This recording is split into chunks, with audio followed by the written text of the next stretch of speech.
ஓம் ஸ்ரீ சாய்ராம். மே 18, 2024 சுவாமி வழங்கும் இன்றைய அருளமுதம். தெய்வ அவதாரம் என்பது கிரியா சக்தி, யோக சக்தி ஆகியவற்றை தரித்துள்ள பரமாத்ம சக்தியாகும்.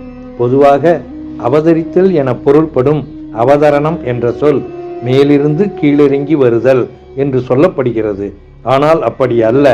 தொட்டிலில் இருக்கும் குழந்தை அழுது அலறும் போது தாய் கீழே குனிந்து அதை தன் கைகளில் எடுத்துக்கொள்கிறாள். அவள் அவ்வாறு குனிவதை கீழே இறங்குதல் என்று சொல்லக்கூடாது. அதை போலவே நீங்கள் போதிய அளவிற்கு புண்ணியத்தை ஈட்டியவுடன் அவதார புருஷர் மனமிறங்கி தான் இறங்கி வந்து உங்களை காத்திடுவார். மாறாக நீங்கள் உங்கள் பாவங்களை பெருக்கிக் கொண்டு மேன்மேலும் தாழ்ந்து கொண்டே போனீர்களானால் நீங்கள் காப்பாற்றப்படுவது எங்ஙனம்? உங்கள் இதயத்தில் தூய பிரேமையும் பேரானந்தத்தையும் கொண்டிருங்கள். நல்லதை பார்ப்பது, நல்லதை கேட்பது, நல்லதை பேசுவது, நல்ல செயல்களை செய்வது ஆகியவற்றால் பேரானந்தம் கிடைக்கிறது என்று இந்த தெய்வீக பேரானந்தத்தில் நீங்கள் உங்களை நிலைநிறுத்திக் கொள்கிறீர்களோ அன்றுதான் உங்களுக்கு என்னுடைய பிறந்த நாளாகும்.